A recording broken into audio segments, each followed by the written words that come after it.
Gold, trusted gold buyers. మీరు తాకట్టు పెట్టిన బంగారాన్ని విడిపించి ఈ రోజు ఉన్న మార్కెట్ ధరకు కొనబడను. ఎవ్వరు నాకు తోడు ఉండని ఉండకపోని నా పట్టుదల నాది. ఎండ్ ఆఫ్ ద డే కావాల్సిన ఒకటే అంబిషన్, ఇండిపెండెన్స్, ఆజాదీ. నేతాజీ బతుకుంటే, ఆయన భారత ప్రధానమంత్రి ఉంటే India would have been a different place. ఎందుకంటే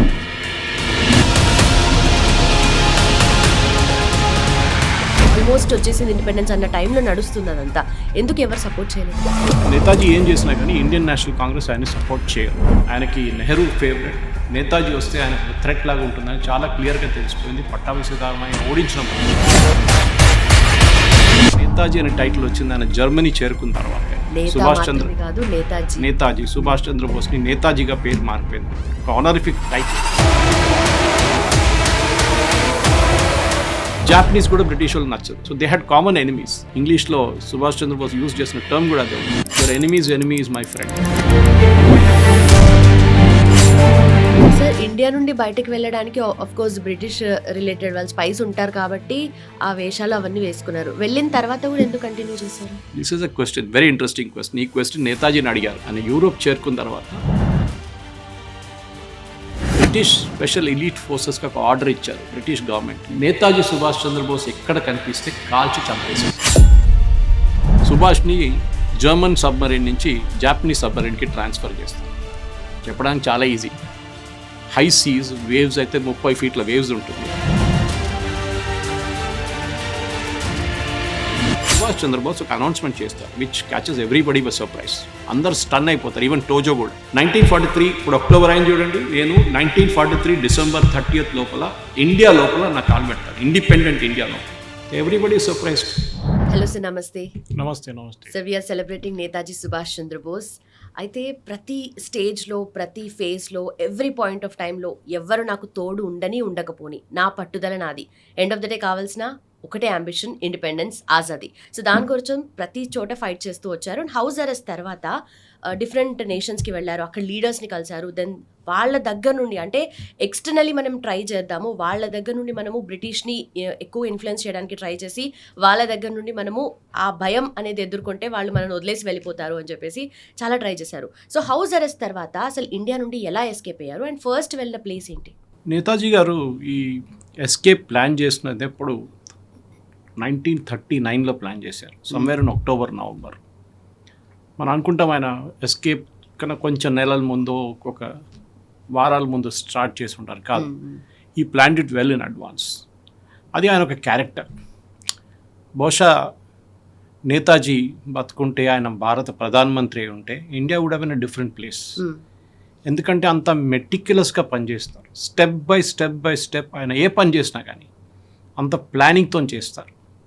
దానికి కాన్సిక్వెన్సెస్ ఏమని ప్లాన్ చేసుకుంటారు. ప్లాన్ ఏ ఏముంటుంది, ప్లాన్ బి ఏముంటుంది, ప్లాన్ సి ఏముంటుంది. ఒకటి ఫెయిల్ అయితే మళ్ళీ ఇంకోటి. మీకు గుర్తుంటుంది, ఆయన ఎస్కేప్ చేయడానికి ఈ చేసిన plan was plan B. The first plan was mass mobilisation. దేశం మొత్తం తిరిగి పంజాబ్, మహారాష్ట్ర ఈ 2 ప్లేసెస్లో రెవల్యూషనరీస్ ఎక్కువ ఉన్నారు. సవర్కర్ ఇక్కడ, లోక్మాన్య తిలక్. మహారాష్ట్ర అటువైపు భగత్ సింగ్, రాజ్గురు, వీళ్ళందరూ పంజాబ్ వైపు. ఇటేమో బెంగాల్లో వీళ్ళందరూ ఉన్నారు, మొత్తం రెస్ట్ ద రెవల్యూషనరీస్. కానీ అది ఫెయిల్ అయ్యారు. ఆయన దేశం మొత్తం తిరిగినా కానీ ఆ ఒక న్యాచురల్ అప్రైజింగ్ జరగలేదు.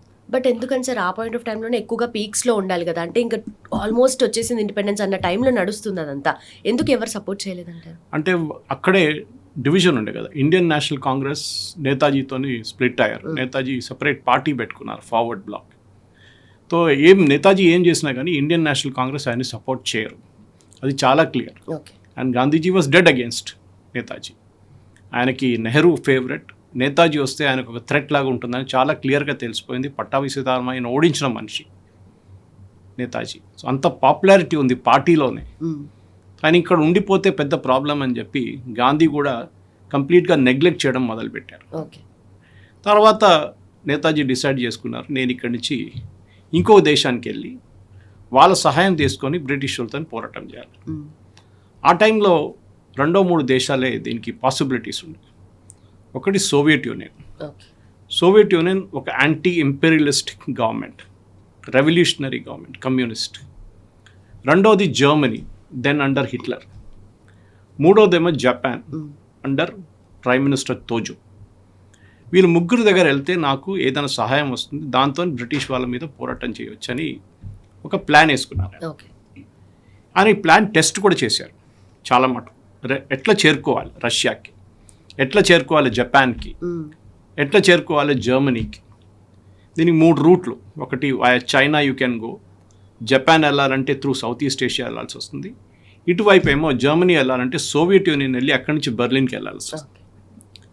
లాస్ట్లో ఆయన డిసైడ్ చేసుకున్నారు, సరే నేను రష్యాకి వెళ్తాను. దానికన్నా ముందు కూడా మనం లాస్ట్ ఎపిసోడ్లో మాట్లాడాం, Bose was a very spiritual person. నేను నేతాజీ అని స్పెషల్లీ ఇప్పుడు పేరు వాడట్లేదు, ఆ టైటిల్ వాడట్లేదు. ఎందుకంటే నేతాజీ అనే టైటిల్ వచ్చింది ఆయన జర్మనీ చేరుకున్న తర్వాతే. ఓకే, అప్పుడు వాళ్ళు అక్కడ ఉన్న ఇండియన్ సోల్జర్స్, ప్రిజనర్ ఆఫ్ వార్గా జర్మనీ పట్టుకున్న ఇండియన్ సోల్జర్స్ బ్రిటిష్ ఆర్మీలో ఉన్న వాళ్ళు నేతాజీకి ఇచ్చిన ఒక పేరు నేతాజీ. నేతాజీ సుభాష్ చంద్రబోస్ని నేతాజీగా పేరు మారిపోయింది అప్పుడు, ఒక ఆనరిఫిక్ టైటిల్ అని. సో సుభాష్ చంద్రబోస్ గారు అప్పుడు ఈ ప్లాన్ టెస్ట్ చేసినప్పుడు ఆయన చాలా క్లియర్గా ఆయన ఒక మార్పు, ఆయన పర్సనల్ అపియరెన్స్లో మార్పు తీసుకురావడానికి గడ్డం పెంచుకున్నారు, ధ్యానం చేస్తున్నారు. సో బ్రిటిష్ వాళ్ళకి ఆయన ఎట్లా ఉన్నారని కనిపించట్లేదు, ఎందుకంటే ఒక డోర్ లోపల ఒక రూమ్లోనే వారాల పాటు దాంట్లో కూర్చొని సాధన చేస్తున్నారు. ఇది very spiritual person. Netaji religious కన్నా స్పిరిచువల్ చాలా పర్సన్. చిన్నప్పటి నుంచే వాళ్ళ అమ్మగారు మహాభారత రామాయణ కథలు చెప్పి Sanskrit was his favourite subject. So అట్లాంటి మనిషి ధ్యానం చేయడం మొదలుపెట్టారు. సో బ్రిటిష్ వాళ్ళు ఒక నిర్ణయానికి వచ్చేసారు, ఈయన స్వామి అయిపోతాడు, ఏదో హిమాలయకి వెళ్ళిపోతాడు. ముందు ఒకసారి ట్రై చేశాడు కదా చిన్నప్పుడు, ఇప్పుడు వెళ్ళిపోతాడేమో అనుకున్నారు. డిసప్పాయింట్ అయిపోయాడు లైఫ్లో. గాంధీజీ పట్టించుకోలేదు, మిగతా వాళ్ళు ఎవరు ఏం చేయట్లేదు, సో ఐఎమ్ గోయింగ్ ఆఫ్ అని. కానీ ఇది ప్లానింగ్లో ఉండే ఆయనది. తో వాళ్ళ క్లోజ్ రిలేటివ్స్లో వాళ్ళ నెవ్యూ అండ్ నీస్ వీళ్ళిద్దరికీ తెలుసు నేతాజీ గారు మూవ్ అవుతున్నారు అక్కడి నుంచి. దానికి కావాల్సిన డ్రెస్ తెచ్చుకున్నారు. వాళ్ళ నీస్ దగ్గర చెప్పారు, దక్షిణేశ్వర్ మందిర్ వెళ్ళి కలకట్టాలో దేవి పువ్వు తీసుకురండి, ఫ్లవర్స్ పూలు తీసుకురండి. ఆమె తీసుకొచ్చింది. అండ్ ఆఫ్టర్ దాట్ 2 రోజుల తర్వాత డ్రెస్ తెచ్చుకున్నారు, ఒక షేర్వాణి లాంటిది, టోపీ తీసుకొచ్చారు. అప్పుడు కూడా ఎవరికి డౌట్ ఎవరికి డౌట్ రాలేదు ఏం జరుగుతుందని. కానీ వీళ్ళిద్దరికీ తెలుసు, 2-3 వాళ్ళ ఫ్యామిలీలో వెరీ ఎందుకంటే వెళ్ళే ముందు కూడా ఆయన ఒక ఓత్ ఆఫ్ సీక్రసీ తీసుకున్నారు అందరి దగ్గర నుంచి. ఓకే. సో వీళ్ళందరికీ ముందే ఐడియా ఉందా సార్? అసలు అందరికి కాదు, ఒక 5-6 మంది ఫ్యామిలీలో, ఎక్స్టెండెడ్ ఫ్యామిలీలో. అది కాకుండా కాబూల్లో 2 ఉన్నారు, నేను I will take there names later. వీళ్ళకే తెలుసు నేతాజీ ఎక్కడ మూవ్ అవుతున్నారని. దీనికన్నా ముందు ఒక అన్ఫార్చునేట్ ఇన్సిడెంట్ ఒకటి జరిగింది. ఈ నేతాజీ గ్రూప్లో ఒక క్లోజ్ కాన్ఫిడెంట్ నేతాజీది ఎస్కేప్ ప్లాన్ గురించి ప్లాన్ చేస్తున్నా ఆయనకు తెలుసు. ఆయన ఒక రోజు ఏదో ఒక బార్లో కూర్చొని లిక్కర్ తాగుతూ కొంచెం అవుట్ ఆఫ్ కంట్రోల్ వెళ్ళిపోయారు. సో ఎవరో ఆయన ఒక కొలీగ్ వచ్చి అడిగారు, సార్ నాకు లీవ్ కావాలి, నెక్స్ట్ వీక్ నేను లీవ్ వెళ్తాను వారం పాటు అన్నారు. సో అయినా తెలియకుండా అన్నారు, లీవ్ ఉంటే జల్దీ తీసుకో, లేకుంటే నేతాజీ వెళ్ళిపోతారు దాని తర్వాత. ఓకే. సో సడన్లీ నేతాజీ ఎక్కడికి వెళ్తున్నారని ఆయన అడిగారు ఈ engineer. Then the entire plan was exposed. Okay. So నేతాజీకి తెలిసిపోయింది, ఇది ఇప్పుడు ఇట్లా I will going to get caught ఇట్లా. Later on that gentlemen became a union minister. ఈ లిక్కర్ దాంట్లో ఇంటాక్సికేషన్లో వచ్చి ఈ ఏం చెప్తారు, ఒక ప్లాన్ బయట పెట్టిన మనిషి తర్వాత యూనియన్ మినిస్టర్ అవుతారు కాంగ్రెస్లో. ఎవరు సార్ ఆయన? పేరు తీసుకుని ఆయనకి, I will not take his name. The became very important minister. Netaji బుక్లో ఉంది ఆయన పేరు. సో దాని తర్వాత నేతాజీ ప్లాన్ మార్చుకున్నారు, కాబూల్ నుంచి వెళ్ళాలి అని ప్లాన్ చేసుకున్నారు. అండ్ వాళ్ళ నెవ్యూ ఒక కార్ నడిపించుకుంటూ ఆయన్ని తీసుకెళ్ళారు. మనం అర్థం చేసుకోవాలంటే ఇది క్రాస్ చేయాలంటే చాలా మట్టుకు కాబూల్ తర్వాత you have to cross a river border, రష్యాకి ఎంటర్ కావాలంటే అప్పుడున్న సోవియట్ యూనియన్. ఈ తీసుకెళ్ళడానికి మెటిక్యులస్ ప్లానింగ్లో చాలా మటుకు ఈ ఫ్యామిలీ రోల్ చాలా ఇంపార్టెంట్ అన్నమాట. సార్ ఎవరు అపోజ్ చేయలేదా? అంటే ఆబ్వియస్లీ వెళ్ళిపోతున్నారు అంటే ఉంటుంది కదా వాళ్ళకి కూడా. వాళ్ళకి తెలుసు సుభాష్ చంద్రబోస్ అనే మనిషిని మీరు ఆపలేరు. He's a person like that. ఆయనకు ఒక మ్యాజికల్ పర్సనాలిటీ ఉంటే, అది హిట్లర్తో కలిసినప్పుడు అండ్ ఎంపరర్ టోజో జపాన్లో ఎంపరర్తో కలిసినప్పుడు చాలామంది అన్నారు హిప్నాటిక్ అబిలిటీ ఉంది సుభాష్ చంద్రబోస్. 5 నిమిషాలు మీతో మాట్లాడితే he will completely transforming. Okay. అది మన హిప్నాజం అంటారు, మనం యూజువల్ అంటే హిప్నాటిక్ దాన్ని. కానీ చాలా మటుకు నేతాజీ పర్స్వేసివ్ అబిలిటీ అదే ఉంది. ఎవరైనా ఉండి, ఓకే. అది రిబెంట్రాప్ ఉండొచ్చు, జర్మన్ ఫారెన్ మినిస్టర్ ఉండొచ్చు, కాబుల్లో ఉన్న ఇటాలియన్ కాన్సుల్ జనరల్ ఉండొచ్చు, వీళ్ళు ఎవరైనా కానీ దే ఆల్వేస్ వాళ్ళకొక పర్స్వేసివ్ అబిలిటీ ఉండే ఓకే. సుభాష్ గారు. రైట్. బట్ ఇక్కడ 2 కాంట్రడిక్షన్స్ కనిపిస్తున్నాయి సార్. అంటే స్పిరిచువల్ పర్సనాలిటీ ఉన్నప్పుడు రెవల్యూషనరీ మైండ్ సెట్, అంటే ఈ కాంబినేషన్ అనేది ఎలా సాధ్యం అవుతుంది అనేది ఒక క్వశ్చన్ అరైజ్ అవుతుంది. కరెక్టే. రెవల్యూషనరీ ఎప్పుడు స్పిరిచువల్ కాకూడదని ఎప్పుడు చెప్పలేదు. If you look at most revolutionary they way very spiritual. కానీ అది బయట వాళ్ళు ఎక్కువ షో ఆఫ్ చేయరు. ఓకే. ఇన్నర్ పీస్ కోసం, ఇన్నర్ టెన్షన్ కోసం వాళ్ళు సాధన చేస్తారు, లేకుంటే మెడిటేషన్ చేస్తారు, ఏదైనా చేస్తారు. And he was just like that. So ఆ రోజు రాత్రి ఎస్కేప్ ప్లాన్ చేసిన రోజు రాత్రి ఆయన్ని ఒక కార్లో, వాళ్ళ ఎప్పుడు కూడా కార్ డిస్ప్లేలో ఉంది కలకట్టాకి వెళ్తే మ్యూజియం, నేతాజీ మ్యూజియంలో, దాంట్లో ఆయన్ని వాళ్ళ నెవ్యూ జార్ఖండ్ వైపు తీసుకెళ్ళారు. ఇప్పుడున్న జార్ఖండ్. అక్కడ శరత్ చంద్ర బోస్ గారు ఎల్డెస్ట్ సన్ ఇల్లు అక్కడ ఉండే. ఆయనకు కూడా తెలియదు that he had a doubt whether this is Netaji, కానీ ఓపెన్గా ఆయనకు చెప్పలేదు ఆ టైంలో. ఓకే. వాళ్ళ వైఫ్ ఆయన్ని సర్వ్ చేశారు. That is his her uncle. Okay. But ఆమె కూడా తెలియదు. షేర్వానీ వేసుకున్నారు, టోపీ వేసుకున్నారు, ఒక మౌల్వి ఇన్సూరెన్స్ ఏజెంట్ పేరుతో ఆయన అక్కడి నుంచి దిగారన్నమాట. తో తర్వాతనే 1960s ఈ స్టోరీ బయటకు వచ్చిన తర్వాతనే they came to know that it was actually Netaji. Okay. అది కూడా ఒక ముస్లిం జెంటిల్మెన్ ఒక హిందూ ఇంట్లో వెళ్ళినప్పుడు లోపలికి వెళ్ళి ఇమీడియట్ కూర్చొని భోజనం చేయరు, ఆయన బయట కూర్చున్నారు. Look at the precautions here taken. లేకుంటే ఎవరికైనా డౌట్ వస్తుంది, ఏంటది నిన్న దాకా ఇక్కడ లేడీ మంచి సడన్గా వచ్చి డైరెక్ట్ వెళ్ళి లోపల వెళ్ళి కూర్చొని లంచ్ చేస్తున్నారు, డిన్నర్ చేస్తున్నారు. నెక్స్ట్ డే ఆయన్ని ఇంకొక రైల్వే స్టేషన్కి తీసుకెళ్లారు అనమాట. He was playing the character అయితే completely. yes he was taken there. Ticket కొనుక్కున్నారు. టికెట్ కొనుక్కున్న తర్వాత ఆయన పెషావర్కి టికెట్ తీసుకున్నారు. అప్పుడు now Pakistan, then it was India. చేరుకున్నారు. పెషావర్ నుంచి he move to Kabul. Okay. Kabul వెళ్ళినప్పుడు ప్రాబ్లం అయింది. రష్యన్ గవర్నమెంట్ సడన్లీ వాళ్ళకు ఇంగ్లీష్లో అంటారు కోల్డ్ ఫీట్ అంటారు, ఒక నర్వస్నెస్ అయిపోయారు. ఎందుకంటే రష్యా అప్పుడు దాకా జర్మనీతో వాళ్ళకేం ప్రాబ్లం లేదు, ఒక నో అగ్రెషన్ ప్యాక్ట్ ఉండే. ఓకే. వరల్డ్ వార్ నుంచి బయట ఉన్నారు రష్యా. So was America. ఈ మేజర్ 2 పవర్స్ వరల్డ్లో వాళ్ళు ఈ వరల్డ్ వార్లో ఇన్వాల్వ్డ్ కాదు. వరల్డ్ వార్ 2 మొదలైంది మనకు తెలిసిందే. హిట్లర్ది ఒక జర్మన్ కాన్సెప్ట్ ఉండే, I want to expand my living room. నాకు ఇల్లు సరిపోవట్లేదు, మా పాపులేషన్ పెరిగింది, మా పాపులేషన్కి జర్మనీ సరిపోవట్లేదు, we have to expand Germany east వైపు మీరు ఎక్కువ వెళ్ళలేరు. Okay, then you cannot go that side, west wise, east wise వెళ్ళాల్సింది. ఈస్ట్ వైపు వెళ్తే మీరు పోలాండ్ అండ్ రష్యా ఉంది, దానికోసం పోలాండ్ని ఆక్రమించారు. Because you wanted to occupy the territory. దాని రష్యాని ఆయన పక్కన పెట్టారు, because Russia was a big power, ఎందుకు వాళ్ళతో పెట్టుకోవడం అని చెప్పేసి. తర్వాత చేశారు ఆ strategic mistake of attacking Russia, జరిగింది కూడా. సో కాబుల్లో చేరుకున్నప్పుడు ఆయనకి 2 క్లోజ్ ఫ్రెండ్స్ ఉన్నారు, బిజినెస్ మెన్. దానికన్నా ముందు టోక్యో కూడా ఒక బిజినెస్ మెన్ని పంపించారు, లాలా శంకర్ దయాల్ అని చెప్పి. ఆయన్ని టోక్యోకి పంపించి అక్కడ ఎంపరర్తో ఒకసారి మాట్లాడి కనుక్కోండి హౌ రిసెప్టివ్ దే ఆర్ అనమాట. నేను రేపు వచ్చి రిక్వెస్ట్ చేస్తే వాళ్ళు హెల్ప్ చేస్తారా, బ్రిటిష్ వాళ్ళతో పోరాటం చేయడం. జాపనీస్ కూడా బ్రిటిష్ వాళ్ళు నచ్చదు. So they had common enemies. ఇంగ్లీష్లో సుభాష్ చంద్రబోస్ యూజ్ చేసిన టర్మ్ కూడా అదే ఉండే, your enemy is my friend. Okay, ఆయన ఒకసారి 2 సార్లు యూజ్ చేశారు, 2-3 సార్లు ఈ టర్మ్ యూజ్ చేశారు. సో ఈ మూమెంట్ కాబుల్ నుంచి ముందు కదలట్లేదు. సో అక్కడ ఒక ఇటాలియన్ ఎంబసీ ఆఫీషియల్ ఉంది, గవర్నో ఏంజల్. ఆయన్ని సుభాష్ చంద్రబోస్ కలిసి మాట్లాడారు. And within 5 minutes that gentlemen also got enamoured. మొత్తం సుభాష్ చంద్రబోస్ ఒక ఏం చెప్తే ఆర్డెంట్ డివోటీ అయిపోయింది. ఆయన ఏం చెప్తే ఆ మాట వింటారు. సో ఆయన ఆ రోజు రాత్రి ఒక కేబుల్ పంపించారు, టెలిగ్రామ్ పంపించారు వాళ్ళ ఇటాలియన్ గవర్నమెంట్, ముస్సోలిని అప్పుడు డిక్టేటర్. ఆయనకు టెలిగ్రామ్ పంపించారు, ఇట్లా దిస్ జెంటిల్మెన్ ఇస్ హియర్. ఆయన్ని మనకి వరల్డ్ వార్ మొదలయ్యే 1 సంవత్సరం ముందే ఆయన మనకు దొరుకుంటే ఎంత బాగుంటుండే. వరల్డ్ వార్ 2 మారిపోతుండే. Entire strategy of world war 2 would have changed అని.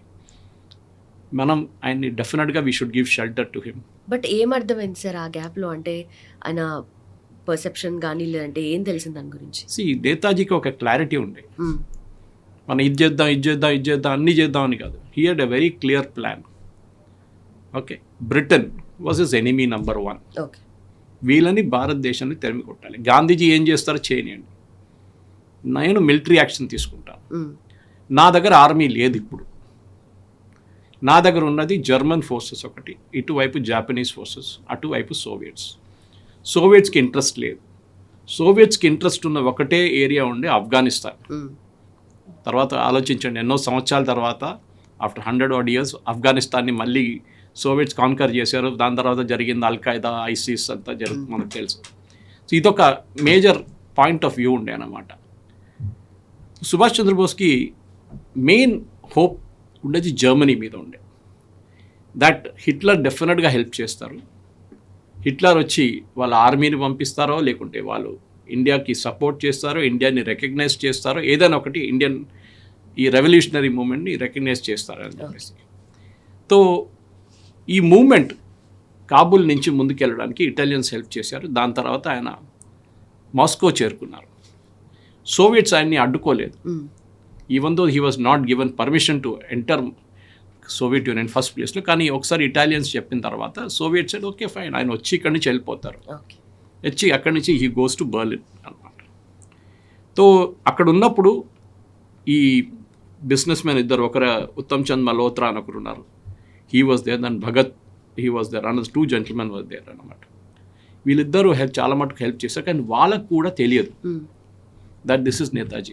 ఎవరో వస్తున్నారు, ఎవరో వెళ్తున్నారు, మీరు చూసుకోండి అని చెప్పి కాబుల్లో చెప్పారు వాళ్ళకంతే. సార్, ఇండియా నుండి బయటకు వెళ్ళడానికి ఆఫ్ కోర్స్ బ్రిటిష్ రిలేటెడ్ వాళ్ళు స్పైస్ ఉంటారు కాబట్టి ఆ వేషాలు అవన్నీ వేసుకున్నారు. వెళ్ళిన తర్వాత కూడా ఎందుకు కంటిన్యూ చేశారు? This is a question, very interesting question. ఈ క్వశ్చన్ నేతాజీని అడిగారు.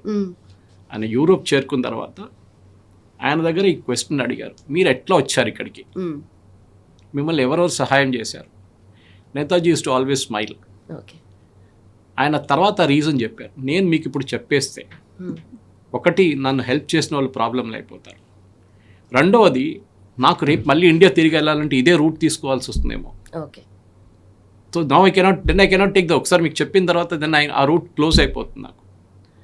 ఇన్ఫ్యాక్ట్ నేతాజీ డిసపియర్ అయిన తర్వాత బ్రిటిష్ స్పెషల్ ఎలీట్ ఫోర్సెస్కి ఒక ఆర్డర్ ఇచ్చారు బ్రిటిష్ గవర్నమెంట్,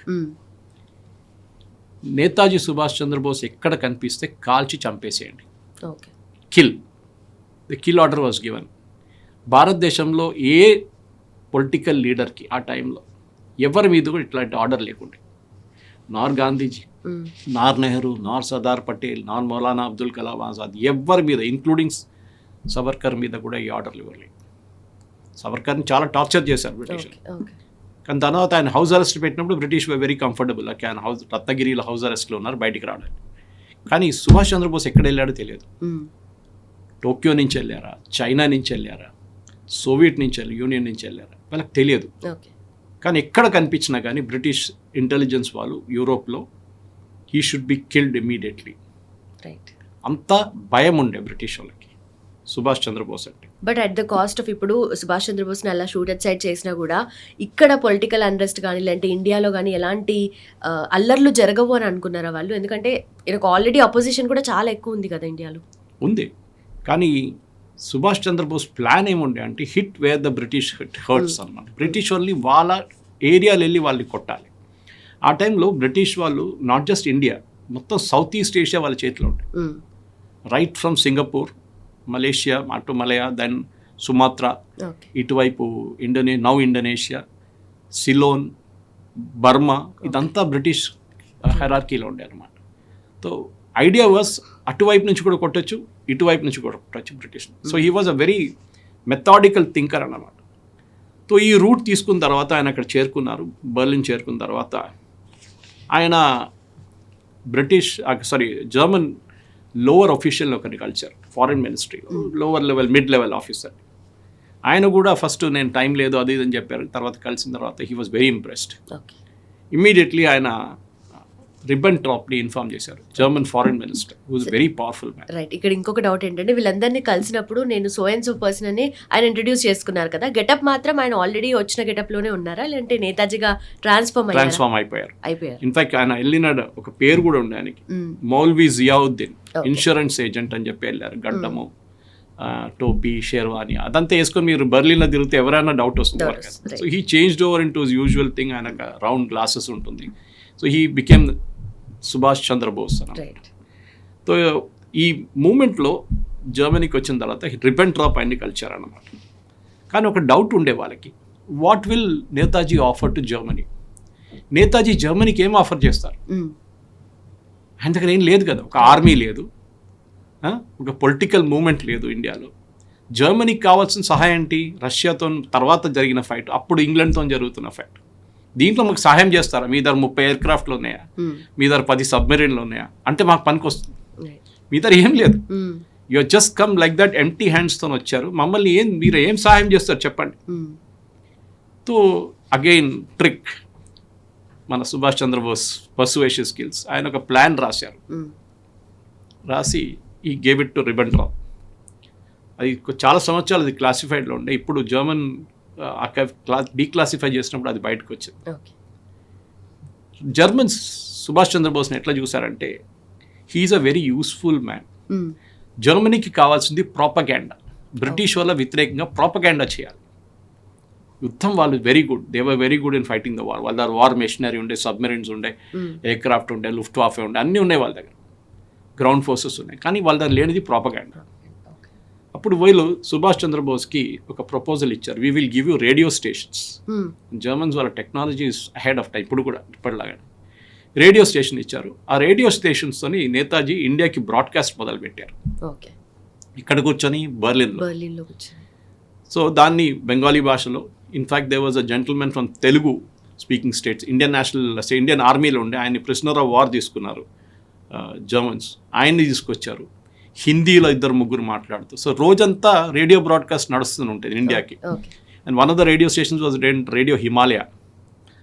సో బ్రిటిష్ వాళ్ళు ఏమనుకున్నారంటే, ఈ స్టేషన్ ఎక్కడో నార్త్ ఈస్ట్ ఫ్రాంటియర్ ప్రావిన్స్లో ఉంది, ఆఫ్ఘనిస్తాన్ పాకిస్తాన్ దగ్గర, అక్కడి నుంచి ఈ బ్రాడ్కాస్ట్ అనేది వస్తుంది. యాక్చువల్లీ కాదు, అది బర్లిన్ నుంచి ఆ సిగ్నల్స్ అన్ని బౌన్స్ చేసుకుంటూ పోలాండ్ నుంచి సౌత్ ఈస్ట్ ఏషియాకి వెళ్ళి అక్కడి నుంచి ఇది బ్రాడ్కాస్ట్ అవుతుంది. సో వింటుండే ఇండియన్స్ చాలామంది, ఎందుకంటే షార్ట్ వేవ్ రేడియో ఆన్ చేసి దాంట్లో దేవర్ రేడియో ఉండే కదా, ఆ టైంలో టీవీ లేదు, ఏం లేదు. So it became a very powerful tool అన్నమాట. కానీ సుభాష్ చంద్రబోస్ కొంచెం అన్కంఫర్టబుల్ అయిపోయారు కొన్ని రోజులు, ఎందుకంటే 1-2 సంవత్సరాల తర్వాత ఎక్కడ మూవ్ కావట్లేదు. ఆయన లాజిక్ ఏముండే అంటే, జపాన్, ఇటలీ అండ్ జర్మనీ కలిసి ఇండియన్ రెవల్యూషనరీస్ని రికగ్నైజ్ చేయడం, వీళ్ళు చేస్తున్న ఫైట్ని మేము రికగ్నైజ్ చేస్తాం, వీళ్ళ ఫ్రీడమ్ మూవ్మెంట్ని మేము సహాయం చేస్తామని వీళ్ళు ఒక వాగ్దానం ఇవ్వాలి. అది ఇవ్వలేదు. హిట్లర్ ఏమో పోస్ట్పోన్ చేసుకుంటూ పోతున్నారు. ఆయన దాంట్లో బిజీ ఉన్నారు యుద్ధంలో. అప్పుడే సోవియట్ యూనియన్ అటాక్ చేశారు. ఆ టైంలో రిబెంట్రాప్కి చెప్పారు చాలా క్లియర్గా సుభాష్. తర్వాత హిట్లర్ కూడా చెప్పారు, you made a big mistake, మీరు సోవియట్ యూనియన్ అటాక్ చేశారు. ఎందుకంటే heart and heart Subhash was the leftist. Culturally కాకుండా socially was the leftist. So ఆయనకు ఒక కోపం ఉండే రష్యా మీద దాడి చేసినప్పుడు జర్మనీ. అది కరెక్ట్ అయిన తర్వాత కూడా that entire mistake, second world war Hitler Germany ఓడిపోవడానికి కారణం వాజ్ రష్యన్ అటాక్. ఓకే, అది పెద్ద స్టోరీ ఇంకోటి. బట్ తర్వాత ఫైనలీ హిట్లర్ కలవడానికి అగ్రీ చేస్తారు. రిబెంట్రాప్ చాలా పర్సువేట్ చేసి, మీరు ఒకసారి కలవండి అని, 1/2 అవర్ టైం ఇవ్వండి అంటారు. 1.5 అవర్ మాట్లాడతారు హిట్లర్. కలిసి అడుగుతారు, నువ్వు ఏం ప్లాన్ అంటే, ఒక ఇంటర్ప్రెటర్ ఉంటారు నడిమిట్లో జర్మన్లో, ఈ వాజ్ ట్రాన్స్లేటింగ్. సో నేతాజీ చెప్తారు, ఇది నా ప్లాన్ ఉంది, ఇది చేయబోతున్నాం, ఇండియన్ లీజన్ ఇక్కడ ఉన్న సోల్జర్స్ని తీసుకున్నాం, we're going to attack Britain, అది ఇదని చెప్పేసి. సో హిట్లర్ అంటారు, ఎక్కడో ఉంది ఇండియా, మేము ఇక్కడ ఉన్నాం యూరోప్లో, మీరు గ్రౌండ్ ఫోర్సెస్ ఎట్లా మూవ్ చేస్తారు? ఆల్రెడీ ఒక వార్ నడుస్తుంది ఇక్కడ, మాకు ఫుల్ టైం దీంట్లో ఇన్వాల్వ్ అయిపోయాము. బ్రిటిష్ని అటాక్ చేయడం కానీ, మిగతా వాళ్ళని అటాక్ చేయడం కానీ, ఫ్రాన్స్ మీద దాడి చేయడం కానీ, రష్యా మీద నడుస్తుంది, మాకు రిసోర్సెస్ చాలా స్ప్రెడ్ అయిపోయింది. మిమ్మల్ని ఏం సహాయం చేస్తాం మేము ఈ టైంలో? మీరు ఆగి ఉండండి, వెయిట్ చేయండి, ఈ వార్ కొంచెం మేము గెలిచిన తర్వాత then we will go for India. కానీ Subhash was not ready for that. కానీ హామీ ఇచ్చారు ఆయన? ఇచ్చారు, చాలా మటుకు ఇచ్చారు. ఎందుకంటే 1930s కదా కలిసింది, ఇది ఫస్ట్ టైం కలిచారు, ఫస్ట్ టైం ముస్సోలినీని కలిచారు, దాని తర్వాత హిట్లర్ని ఇప్పుడే కలిచారు, దానికి ముందు కలవలేదు. సో ఈ పొజిషన్కి వచ్చి హిట్లర్ చెప్పారు, no we cannot do anything, మీరు వెయిట్ చేయండి అని చెప్పి. And Bose is a very restless person, ఆయనకి టైం వేస్ట్ చేయడం అంటే చాలా కోపం. ఆయన డిసైడ్ చేసుకున్నారు ఏం చేయాలి ఇప్పుడు, జర్మనీ రెడీగా లేరు సపోర్ట్ చేయడానికి. అదే టైంలో న్యూస్ ఏమొచ్చిందంటే 1941లో జాపనీస్ పర్ల్ హార్బర్ అటాక్ చేశారు యూఎస్లో. అప్పుడు దాకా యూఎస్ కూడా యుద్ధం నుంచి బయటకు ఉండేది. సడన్లీ పర్ల్ హార్బర్ మీద అటాక్ చేశారు. మనకు తెలిసింది that was a very big attack by Japanese kamikaze planes. ఆ అటాక్లో యూఎస్ కూడా సెకండ్ వరల్డ్ వార్లో డ్రాయిన్ అయిపోయారు, వాళ్ళు కూడా వచ్చేసారు సెకండ్ వరల్డ్.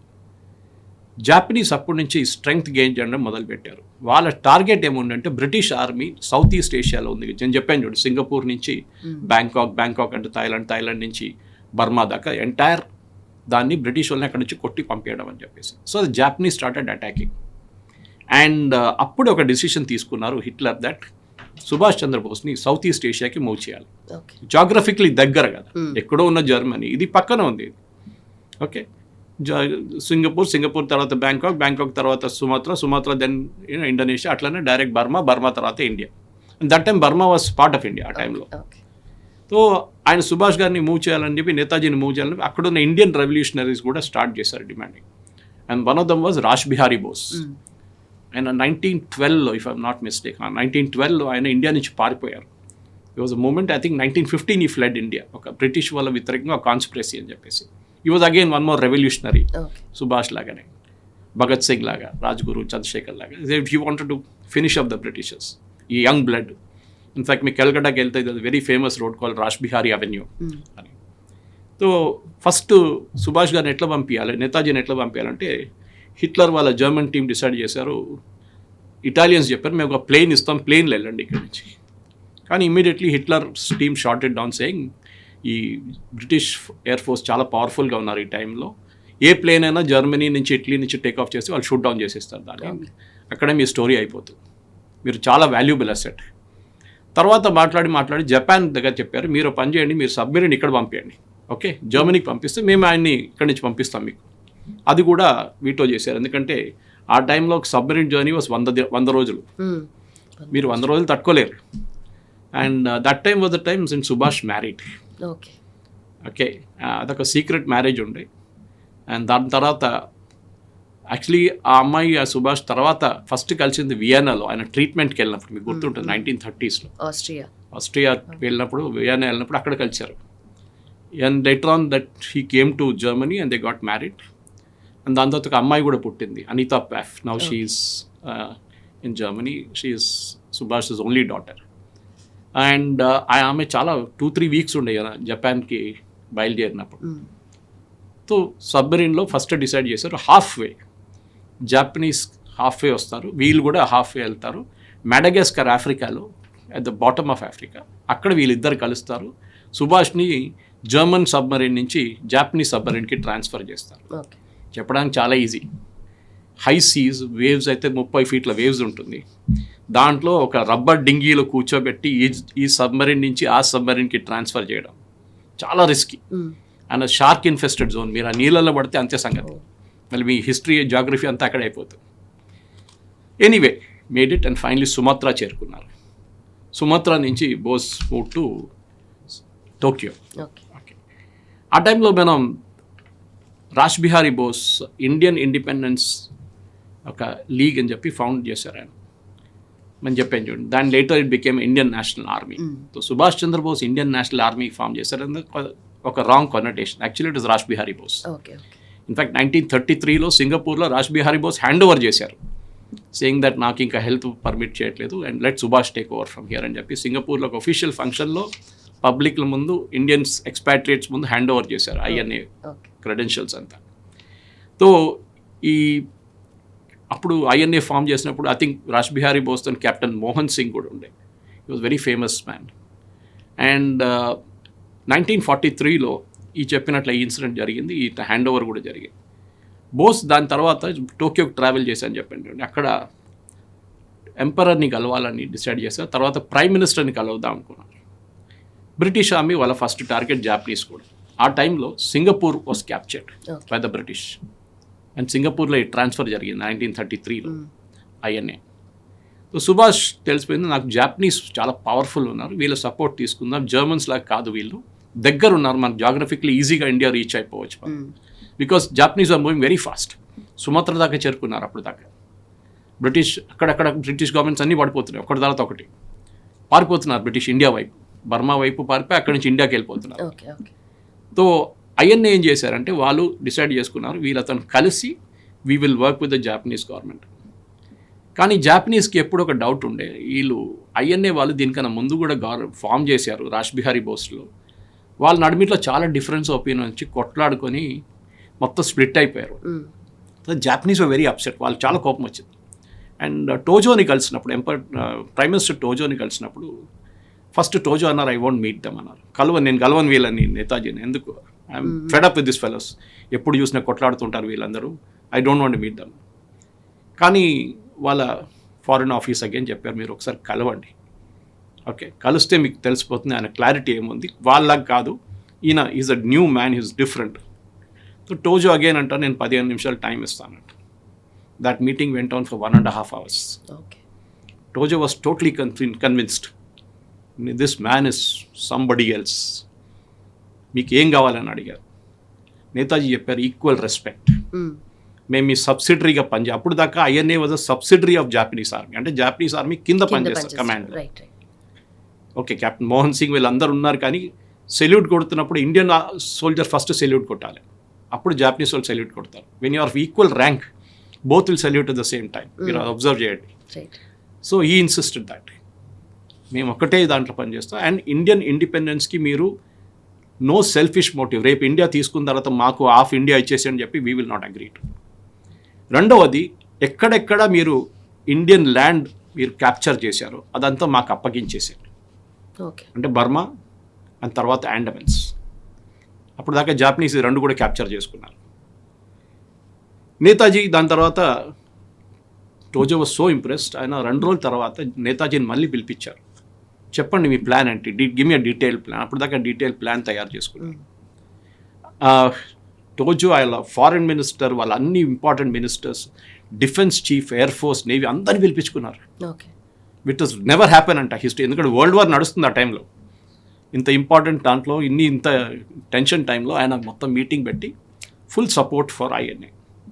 మీరు చెప్పండి ఎక్కడ ఏం చేయాలో, we will work with you, me commanders మా కమాండర్స్తో పనిచేస్తారు ఆన్ ఈక్వల్ ర్యాంక్. బట్ వాళ్ళ మెయిన్ మోటివ్ ఏముంది, ఎందుకంటే వాళ్ళకే దే వర్ ఆల్సో స్ట్రగ్లింగ్ కదా ఆ టైంలో. వాళ్ళకి ఏంటంటే బ్రిటిష్ వాళ్ళని ఓడించడం, అక్కడ they had a common enemy.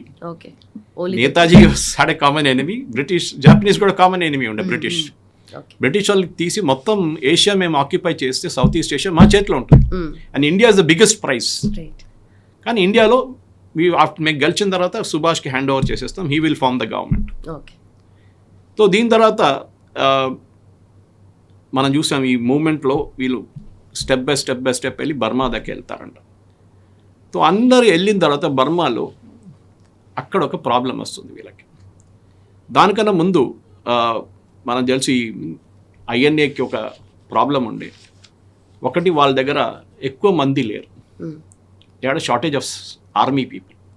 So Subhash Chandra Bose he take over చేసిన తర్వాత 33లో he negotiated with the soldiers, అంటే Indian army men British army కోసం పోరాటం చేశారు. సింగపూర్ క్యాప్చర్ చేసినప్పుడు, మలేషియా క్యాప్చర్ చేసినప్పుడు, సుమాత్రా క్యాప్చర్, వీళ్ళని ప్రిజనర్స్ ఆఫ్ వార్గా తీసుకున్నారు జాపనీస్. వీళ్ళు పారిపోయారు, బ్రిటిష్ వాళ్ళు పారిపోయారు. వీళ్ళు అదే అంటున్నారు ఇండియన్ సోల్జర్స్, మా సాయిబులందరూ పారిపోయారు, మేమే ఉండిపోయాం ఇక్కడ, మేమేం చేయాలి. అప్పుడు నేతాజీ టోల్డ్ దెమ్, బాస్ మీరు మా ఇండియన్ నేషనల్ ఆర్మీలో జాయిన్ కావండి. కొంచెం కన్విన్సింగ్ టైం పట్టింది, ఎందుకంటే they are used to working under British. So agree చేశారన్నమాట. సో వాళ్ళు అందరూ దే ఫార్మ్ ద న్యూక్లియస్. అప్పుడు దాకా 2 డివిజన్స్ ఉండే, తర్వాత 3వ డివిజన్ 4వ డివిజన్ ఫామ్ చేశారు. సో వీళ్ళు స్లోగా మూవ్ చేయడం మొదలుపెట్టారు, బర్మా క్యాప్చర్ చేశారు. బర్మా తర్వాత అండమాన్స్. అప్పుడు అక్కడ టర్మ్ ఉండే ఎవాక్యూీ ప్రాపర్టీ అని చెప్పేసి, ఎవరెవరు పారిపోయారు, మన భారతదేశంలో కూడా పాకిస్తాన్కి పారిపోయిన వాళ్ళ ప్రాపర్టీ ఎవాక్యూీ ప్రాపర్టీ అంటారు. ఓకే, అదొకటి ఉంటుంది. సో అండమాన్ జాపనీస్కి చాలా స్ట్రాంగ్ స్ట్రాటజిక్ పాయింట్ ఉండే, నేవల్ పాయింట్ ఆఫ్ వ్యూ. ఇప్పటిలాగానే మనం గ్రేట్ నికోబార్ ప్రాజెక్ట్ కడుతున్నాం చూడండి, దే రియలైజ్ అండమాన్లో కూర్చుంటే మొత్తం ఇండియన్ ఓషన్ కవర్ చేయొచ్చు, సుమత్రా నుంచి అటువైపు వెస్ట్ ఏషియా దగ్గర. అండ్ ఏ బ్రిటిష్ షిప్ కానీ అటు నుంచి వెళ్తే మనం దాన్ని కొట్టచ్చు అని జాపనీస్. సో జాపనీస్ అన్నారు అండమెన్స్ మా దగ్గర ఉంటుంది కమాండ్ వైజ్. ఓకే, ఎందుకంటే వీళ్ళ దగ్గర ఫోర్సెస్ లేదు, పోలీస్ లేదు, ఆర్మీ లేదు, ఏం లేదు ఆ టైంలో ఐఎన్ఏ దగ్గర అక్కడ వెళ్ళడానికి. సో మేము చూసుకుంటే కానీ అడ్మినిస్ట్రేషన్ మీకు అప్పగించేస్తాం. సో 4th జూలై ఇది హ్యాండ్ ఓవర్ చేసిన తర్వాత రాష్ బిహారీ బోస్ ఫస్ట్ టైం భారతదేశానికి ఒక ల్యాండ్ మాస్ దొరుకుతుంది అన్నమాట. సో 21st అక్టోబర్ తర్వాత 1943 మీటింగ్ జరిగి ఆజాద్ హింద్ ఫౌజ్ మేదర్ మీటింగ్లో సుభాష్ చంద్రబోస్ ఒక అనౌన్స్మెంట్ చేస్తారు which catches everybody were surprise. అందరు స్టన్ అయిపోతారు, ఈవెన్ టోజో కూడా. 1943 ఇప్పుడు అక్టోబర్ అయింది చూడండి, నేను 1943 డిసెంబర్ 30th లోపల ఇండియా లోపల నా కాలు పెడతాను, ఇండిపెండెంట్ ఇండియా లోపల. Okay, everybody surprised. ఉన్నది 2 నెలలే, ఈ 2 నెలల్లో మీరు ఏం క్యాప్చర్ చేస్తారు? ఈ సెడ్ వెయిట్. అండ్ అండమెన్స్ చేరుకుంటారు. అండ్ అండమెన్స్లో 30th of December 1943 he raises, later on he moves in. Before 30th December 1943కి he raises the tricolour. Okay, so మన దగ్గర నెహ్రూ గారు 1947లో 15th Augustకి పతాకం, actual Indian independence happened on 30th of December 1943. Flag hoisting చేశారు, but British rule ఇంకా ఉంది కదా సార్? ఎక్కడ లేదు, అండమాన్స్ లేదు. Okay, Andamans was totally under Japanese. So it was part of India. Part of India వాళ్ళు అప్పగించేసారు as per the agreement with Tojo. Japanese అన్నారు okay now Andamans is yours. Okay, ఆయన పేరు కూడా మార్చుకున్నారు, అండమాన్ నికోబార్ పేరు కూడా మార్చుకున్నారు, షహీద్ ద్వీప్ అండ్ స్వరాజ్ ద్వీప్ అని చెప్పేసి. సో 2 డివిజన్స్లో ఒక డివిజన్ అక్కడ షిఫ్ట్ చేశారు అండమాన్స్కి సుభాష్ చంద్రబోస్, నేతాజీ. అదే టైంలో అరకాన్లో యుద్ధం మొదలైంది. అరకాన్ అంటే బర్మా, నార్త్ బర్మాన్లో. అక్కడ మళ్ళీ British forces and Japanese forces చాలా ఘోరమైన ఫైట్ జరిగింది. అండ్ కొహిమా అండ్ ఇంఫాల్ వైపు జాపనీస్ ఆర్మీ మూవ్ చేయడం మొదలుపెట్టారు. కొహిమా అండ్ ఇంఫాల్ వాళ్ళు క్యాప్చర్ చేస్తే ఇండియా క్యాప్చర్ చేసినట్లే. Then they can easily move. Kolkata వైపు వెళ్ళి అక్కడ నుంచి east Pakistan, now east Pakistan, అప్పుడు బంగ్లాదేశ్, మళ్ళీ దానికన్నా ముందు ఈస్ట్ పాకిస్తాన్, వాళ్ళు ఎవ్రీథింగ్ వాజ్ ఇండియా దెన్. ఈజీగా దాని నుంచి మూవ్ చేసి, డక్కా నుంచి మూవ్ చేసి ఇండియా వెళ్ళిపోవచ్చు ఢిల్లీ వైపు. ఇది బ్రిటిష్ వాళ్ళకి భయం ఉండే. మీకు గుర్తుంటుంది దాంతో క్లిమెంట్ అట్లీ, ఈ was the British prime minister. మన ఇండిపెండెన్స్ సంతకం పెట్టింది ఆయన, that we should give independence to India అని చెప్పి. క్లిమెంట్ అట్లీ ఆయన రిటైర్ అయిన తర్వాత ఆఫ్టర్ హీ లెఫ్ట్ పాలిటిక్స్ కల్కటాకి వచ్చారు ఒకసారి, I think somewhere in the 1950s. వచ్చినప్పుడు ఆయన దగ్గర అడిగారు, రిపోర్టర్స్ అడిగారు, మీరు ఎవరిని భయపడి భారతదేశానికి ఇండిపెండెన్స్ ఇవ్వాలనుకున్నారు అడిగారు. గాంధీజీనా, లేకుంటే నెహ్రూనా, లేకుంటే ఇంకెవరైనా? ఈ said no, none of them, it was Netaji Subhash Chandrabose. మాకు భయం ఉండే that he can create havoc in the Indian army. ఎందుకంటే ఆయన ఇండియన్ ఆర్మీ సోల్జర్స్ని పర్సువేట్ చేశారు సౌత్ ఈస్ట్ ఏషియాలో ఐఎన్ఏ జాయిన్ చేయమని. ఇక్కడ కూడా ఆయన చేయొచ్చు. ఇండియాలో మా దగ్గర ఉన్న బ్రిటిష్ ఆర్మీలో ఉన్న ఇండియన్ ఆర్మీ వాళ్ళని డిఫెక్ట్ చేయడానికి చేస్తే మా కమాండర్స్ని చంపేస్తారు, లేకుంటే ఏదైనా కావచ్చు ఇండియాలో. That is why we decide to give India the freedom. మేము చూసాం అండమాన్స్ ఏం చేశారని చెప్పేసి. బట్ ఏం ఇన్ఫ్లుయెన్స్ చేస్తారు అసలు, ఏం చెప్పి కన్విన్స్ చేస్తారు? ఎందుకంటే ఒక రిలీజన్ కాదు, different religions, different cultures, different kinds of mind set కదా, అందరినీ ఎలా ఒక తాటిపైకి తీసుకు? అది మనం, మీరు కలవలేదు, నేను కలవలేదు, కానీ కలిసిన వాళ్ళు రాసిన పుస్తకాలు. ఫర్ ఎగ్జాంపుల్ హిట్లర్ని కలిసినప్పుడు హిట్లర్ ఒక లాంగ్ లెక్చర్లో వెళ్ళిపోతారు. చెప్పాను చూడు, 1.5 hours మాట్లాడతారు, దాంట్లో ఒక ½ an hour లెక్చర్ ఇస్తారు. హిట్లర్ మాట్లాడేటప్పుడు ఎవరు మాట్లాడకూడదు, ఓకే, భయం వాళ్ళకి. హిట్లర్ ఈజ్ ఎక్సెంట్రిక్ పర్సన్, చంపేస్తాడు అక్కడే. కానీ నేతాజీ ఇంటరప్ట్ చేస్తుండంట ఆయన. ఆయనకి చాలాసార్లు కోపం వచ్చింది నడిమిట్లో. సో ఇంటర్ప్రిటర్కి చెప్పాడంట, don't ask him not to interrupt me. కానీ నేతాజీ మళ్ళీ ఇంటరప్ట్ చేశారు ఆయన. ఓకే, లాస్ట్లో ఆయన పెద్ద లెక్చర్ ఇస్తే నేతాజీ మన ట్రాన్స్లేటర్కి చెప్పారంట, టెల్ యువర్ ఫ్యూరర్, నేను పాలిటిక్స్లో ఎప్పటి నుంచో ఉన్నాను, ఈయనకన్నా ఎక్కువ పాలిటిక్స్ నాకు తెలుసు, నాకు పొలిటికల్ లెక్చర్ ఇవ్వక్కర్లేదని చెప్పండి. ఏది హిట్లర్కి. ఆ ట్రాన్స్లేటర్ భయపడ్డారు, నేనైనా చెప్తే నన్ను చంపేస్తాడేమో అని చెప్పేసి హీ నెవర్ ట్రాన్స్లేటెడ్ ఇట్.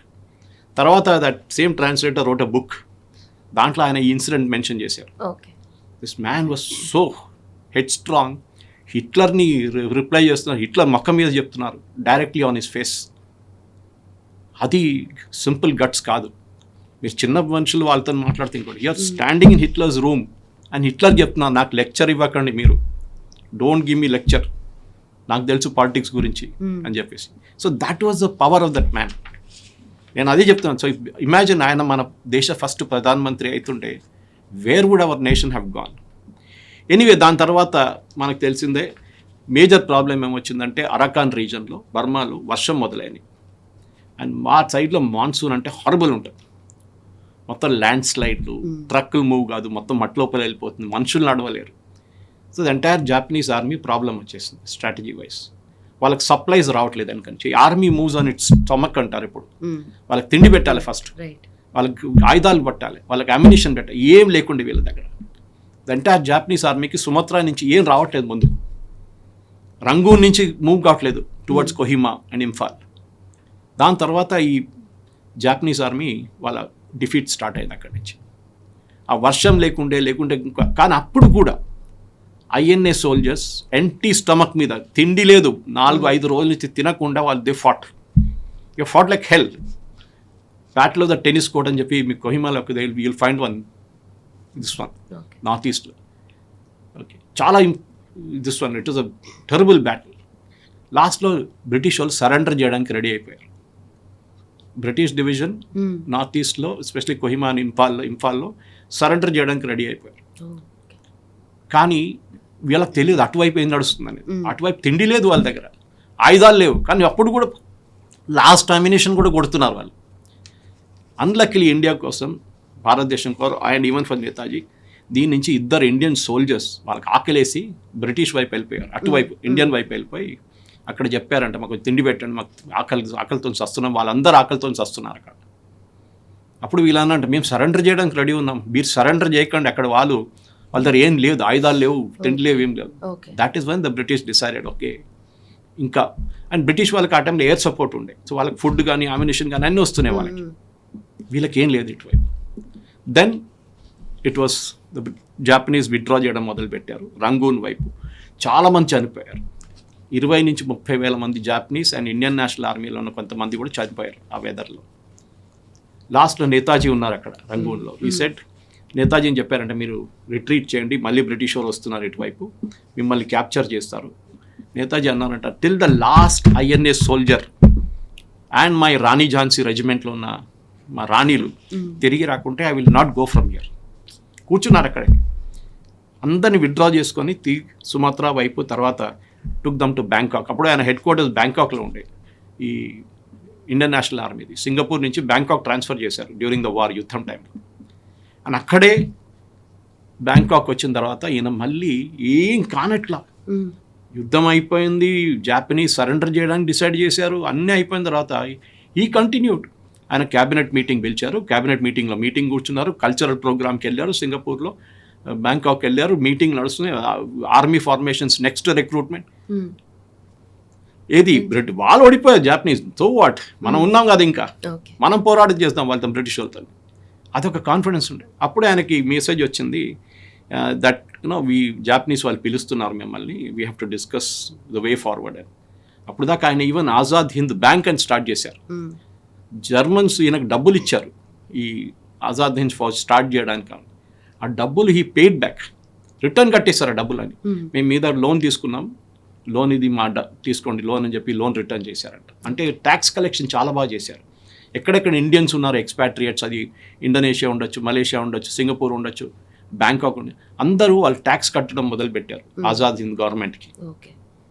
తో అక్కడి నుంచి అన్ఫార్చునేట్లీ 12th ఆగస్ట్కి ఒక మెసేజ్ వస్తుంది దట్ మిమ్మల్ని పిలుస్తున్నారు జాపనీస్ అని చెప్పేసి. So he starts moving to Japan. అది ఒక అన్ఫార్చునేట్ జర్నీగా అయిపోయింది అన్నమాట. ఆయన బ్యాంకాక్ వచ్చిన తర్వాత ఫీల్డ్ మార్షల్ ఒక ఉన్నారు, జాపనీస్ ఫీల్డ్ మార్షల్, ఆయన కలవాలి, టరోచి అని చెప్పేసి, he somewhere in Manchuria area. తో అక్కడ కలవాలని చెప్పారు. And last meeting he had was with his chief of staff major general Bhonsle INA. దాని తర్వాత ఆయన్ని ఒక ప్లేన్లో తీసుకెళ్దామని డిసైడ్ చేశారన్నమాట. అన్ఫార్చునేట్లీ ఈ plane journey was his last journey. అది ఇప్పుడు కూడా ఒక మిస్టరీగా మారిపోయింది. పాసిబ్లీ మనం ఇంకొక ఎపిసోడ్లో అది కవర్ చేయాల్సింది, ఏం జరిగింది దాని తర్వాత. తో order of the day pass చేశారు, నేను లేకుంటే ఎవరు ఉండాలి అని చెప్పి అది కూడా ఆర్డర్ ఇచ్చారు. నేను వెళ్తున్నాను, నేను రాకపోతే ఏం జరుగుతుంది, ఎవరు టేక్ ఓవర్ చేయాలి నా వైపు నుంచి.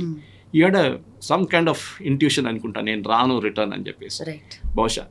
సో 17th March ఆయన మూవ్ చేయడం మొదలుపెట్టారు 1945 టువర్డ్స్ సైగాన్ మూవ్ అయ్యారు. సైగాన్ మూవ్ అయిన తర్వాత ఇప్పుడు హోషిమిన్ సిటీ నా ఇట్స్ కాల్డ్ హోషిమిన్ సిటీ. అక్కడ ఒక ప్లేన్ టోక్యోకి వెళ్తుందంట. దాంట్లో జాపనీస్ సోల్జర్స్ ఉన్నారు, సీట్ లేవు.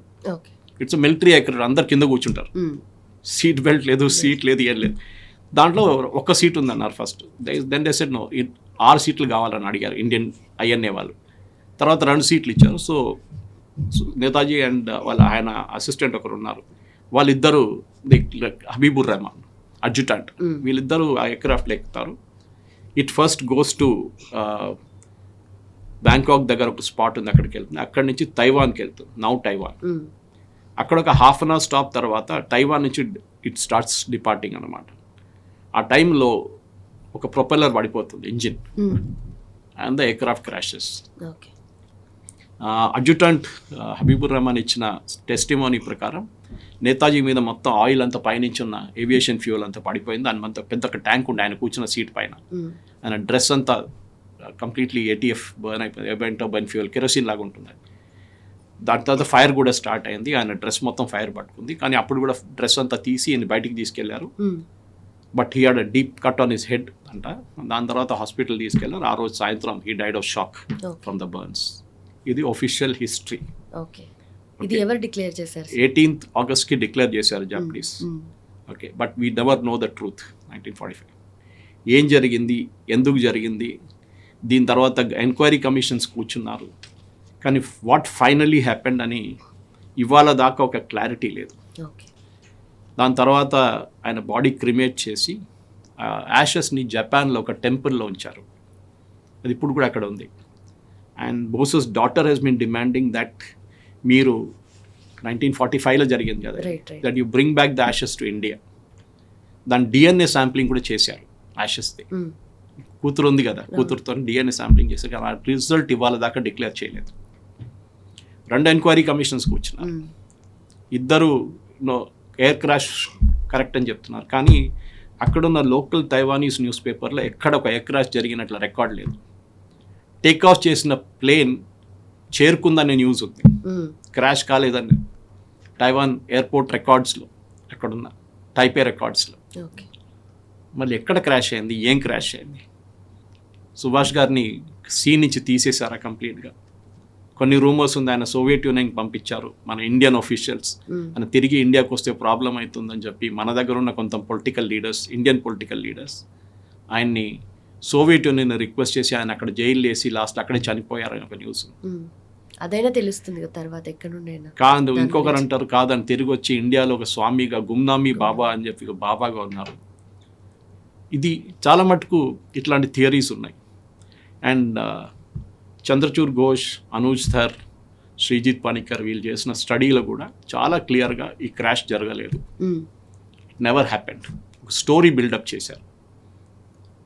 So what is the truth? Nobody nose. దాని వెనక ఎవరి మైండ్స్ ఉన్నాయో కూడా అది కూడా తెలియదు. ఎవరు ఆయన సీ నుంచి తీసేయాలి, భారతదేశానికి వస్తే మళ్ళీ ఆయన ప్రధానమంత్రి అవుతాను నేను చెప్తాను భయం ఉన్న వాళ్ళు చేపించారా? ఏం జరిగింది? ప్లేన్ క్రాష్ జరగలేదు అంటున్నారు, కానీ ప్లేన్ క్రాష్ జరిగింది అంటున్నారు. 2 ఎంక్వైరీ కమిషన్లు కూర్చున్నారు ఇండియాలో, ఇద్దరు కూడా క్లారిటీ ఇవ్వలేకపోయారు. అక్కడ ఉన్న రికార్డ్స్ చూస్తే, సైగాన్లో ఉన్న రికార్డ్స్ చూస్తే, టైపేలో ఉన్న రికార్డ్స్ చూస్తే ఏ ప్లేన్ క్రాష్ ఎక్కడ కాలేదు ఆ రోజులో.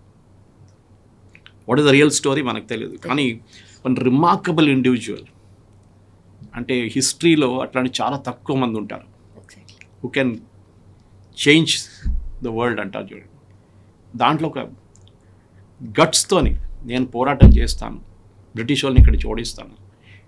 ఎవరు మన దగ్గర ఉన్న ఇంత పెద్ద లీడర్లు ఎవరు హిట్లర్ని కలవలేదు, ముస్సోలిని కలవలేదు, ఎంపరర్ ఫారెన్ ప్రైమ్ మినిస్టర్ టోజోని కలవలేదు.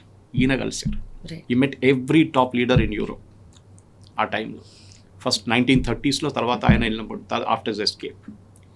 భారతదేశంలో కూడా ఇవాళ కూడా నేతాజీ సుభాష్ చంద్రబోస్కి మనం ఇవ్వాల్సిన రెస్పెక్ట్ ఇవ్వట్లేదు ఇప్పుడు దాకా, for what he did for this country. And Clement Attlee words మనం గుర్తుపెట్టుకోవాలి. India got its freedom because of Netaji. That's it. But his vision was superior, far awesome, ahead of time అంటారు చూడండి ఇంగ్లీష్లో. ఆ విజన్ ఉండే మెటిక్యులస్ అప్రోచ్, ప్రతి దానికి ఆయన ఒక ప్లాన్ వేస్తుండే, రిపోర్ట్స్ రాస్తుండే. ఆ రిపోర్ట్స్ చదివిన వాళ్ళు సర్ప్రైజ్ అయిపోతారు. How can this man write something like this? ఎట్లా రాస్తాడు ఇట్లా అంటే? ఈ ప్లానింగ్, ఇంత మెటిక్యులస్ ప్లానింగ్ ఎట్లా చేపిస్తున్నారు? అది ఆయనకి చిన్నప్పటి నుంచి ఆ రెవల్యూషనరీస్తో పనిచేశారు క్యాల్కటాలో. ఓకే. వాళ్ళ ఒక వే ఆఫ్ వర్కింగ్ అది ఉండే అనమాట. అక్కడి నుంచి నేర్చుకున్నారు ఆయన. And academically he was brilliant, మీకు తెలిసిందే. Spiritually define totally. సో అన్నీ కలిసి వచ్చిందనమాట qualities. Okay. And that made Netaji Subhash Chandrabose. But his life is an epic and that's what. చాలా మటుకు. యా. అండ్ చనిపోయిన దాని గురించి అని, లేదంటే ఎక్కడ ఉన్నారా ఏంటి అనే దాని గురించి చాలా మిస్టరీస్ ఉన్నాయి, చాలా కాన్స్పిరసీ థియరీస్ ఉన్నాయి. అండ్ వీటికి క్వశ్చన్స్ అయితే డెఫినెట్లీ చాలా అరైజ్ అవుతున్నాయి. దాని గురించి క్లియర్గా మనం డిస్కస్ చేద్దాం. But as of now thank you so much sir. Thank you. It was a Thank very you. Deep conversation. Thank you very much.